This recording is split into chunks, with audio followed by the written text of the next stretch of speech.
وصلتي لدرجة كبيرة جدا في السينما العربية. اوكي. بتتجهي الأفلام الأجنبية ليه؟ يعني انتي نفسك رديتي على السؤال مم. بسؤالك. مم. الواحد لما بيوصل لحاجة بيتطلع لحاجة أكبر منها، مم. وهي مش مسألة إن الواحد بس يهج ولا يسيب بلده، مش معقول. هي مسألة إن الواحد بيطمع دايما يوصل لحاجة أكتر من اللي هو فيها، وإذا ما كانش فيه كفاح وما كانش فيه أمل يجيلك كل دقيقة والتانية ما فيش عيشة، يعني ما فيش حاجة تفرحك. شوفي، ناس كتير قالت على إن فيلم كايرو أنا كنت طالعة في دور صغير فيه. أنا مش موافقاهم على الحكاية دي، وأنا هو الدور مش كبير، إنما ما هوش كومبارس زي البعض ما حاول يدعي.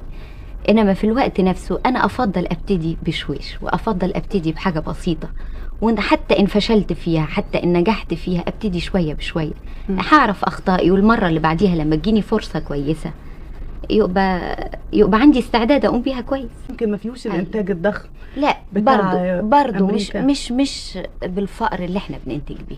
ما تنسيش الفيلم المصري بينتج ب40,000 جنيه، ولما يعني الفيلم اللي اتكلف قوي هو صلاح الدين حوالي 140,000 جنيه الفيلم اتكلف.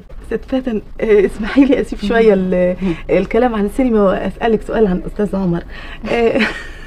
يعني انتوا هتعيشوا ازاي يعني كده مثلا بعيد عن بعض؟ شوفي، مش احنا بس، تأكدي كل الناس اللي بتشتغل في السينما في العالم كلهم بالشكل ده.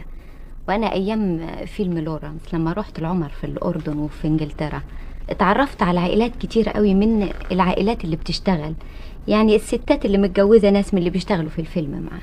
كانت الشكوى دايما غياب الزوج كتير عن البيت. وبعدين ده حكم صنعة، يعني هل تفتكري انا اقدر اقول له سيب شغلك وتعالى اقعد جنبي؟